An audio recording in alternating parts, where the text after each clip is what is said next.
அளவிலான ஜவுளி இயந்திரங்கள், உதிரி பாகங்கள் குறித்த கண்காட்சி இன்று கோவை கொடிசியா வளாகத்தில் துவங்கியது. இதனை கோவை நாடாளுமன்ற உறுப்பினர் கணபதி ராஜ்குமார் ரிப்பன் வெட்டி திறந்து வைத்தார்.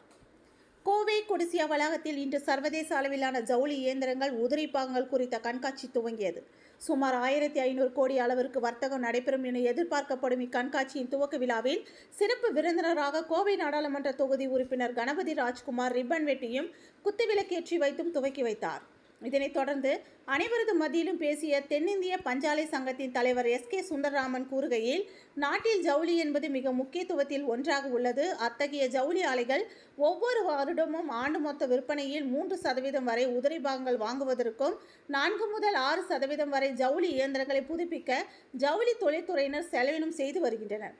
இந்நிலையில் ஜவுளி தொழில்துறையினருக்கு ஒரே கூரையின் கீழ் அனைத்து இயந்திரங்களும் கிடைக்கும் வகையில் இன்று இங்கு சர்வதேச அளவில் கண்காட்சி நடத்தப்படுகின்றது.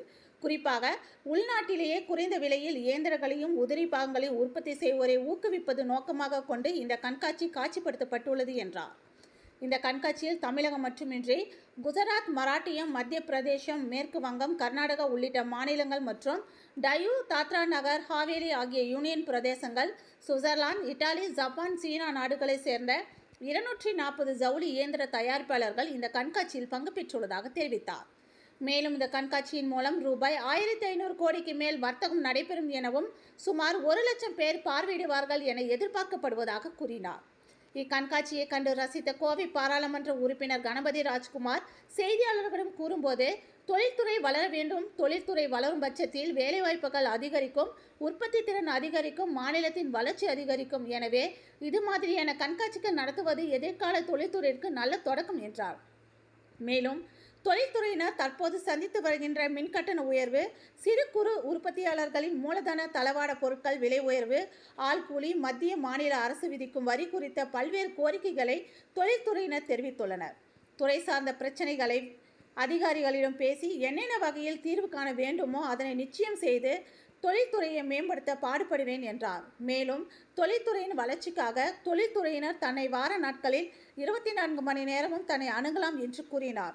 இந்த கண்காட்சியில் சைமா துணை தலைவர்கள் துரை பழனிசாமி, கிருஷ்ணகுமார் உள்ளிட்டோர் பலர் கலந்து கொண்டனர் என்பது குறிப்பிடத்தக்கது. சவுத் இந்தியா டெக்ஸ்டைல் மேனுஃபேக்சரர்ஸ் அசோசியேஷனுடைய இன்றைக்கி பார்த்தீங்கன்னா இங்கே ஒரு மீட்டிங் நடந்தது. ஒரு டெக்ஸ்டைல் ஸ்பேர்ஸினுடைய உதிரி பாகங்களை பற்றி ஒரு கண்காட்சி இது வருஷம் நடக்கிறது. இந்த வருஷம் தேர்தலுக்கு பிறகு இப்போ தான் முதல் தடவை நடக்குது. நான் எம்பியாக பொறுப்பேற்ற கொண்ட பிறகு இப்போ முதல் முறையாக நடக்குது. இப்போ இவங்களும் பல கோரிக்கைகள் வைத்திருக்கிறார்கள். பழைய மாதிரி கோவையில் எப்படி ஒரு செழிப்போட நூற்பாலைகள் இருந்தோ அதே மாதிரி போகணும். அதற்கு உங்கள் உதவி தேவை, அரசாங்கத்தின் உதவி தேவை அப்படின்னாங்க.